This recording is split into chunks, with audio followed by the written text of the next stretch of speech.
Prices of textbooks for both primary and secondary schools have been on the rise year in, year out, a burden that parents now say is no longer bearable.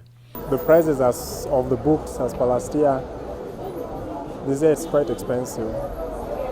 And I think this is based on the increases which the publishers have put. But the Kenya Publishers Association says high taxes are to blame for the high cost of books.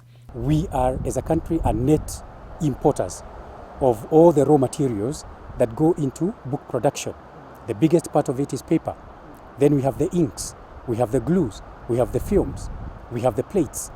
And when you import all these things and subject them to taxation, and then you add more taxes like the Railway Development Levy, it means then that the inputs have already been taxed.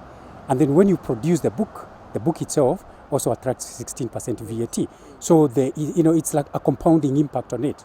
David Waweru, who chairs the association, says publishers have decided to bear much of the taxes imposed for the common good of a Kenyan child. Compounding effect of the raise of books by the VAT Bill Act is more than, we estimate, is about 24 going to 25%.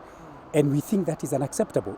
A number of international conventions, of which Kenya is a signatory to, bar member states from imposing taxes on textbooks. But Kenyan authorities have allegedly overlooked this, imposing 16% VAT on books, making it the second in the continent after South Africa to impose taxes on books. First one is the Florence Agreement, and the second one is the Berne Convention. And these international conventions clearly stipulate that you cannot put tax on books, because that is like taxing knowledge, you see.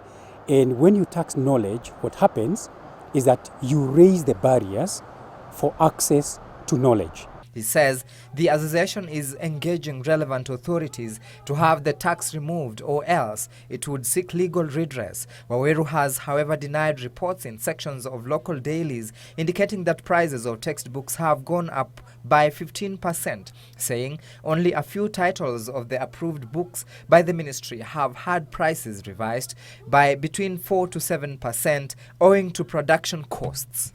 Last time when I did my shopping, I did the book shopping before Christmas, and the prices were good compared to now. That information is false.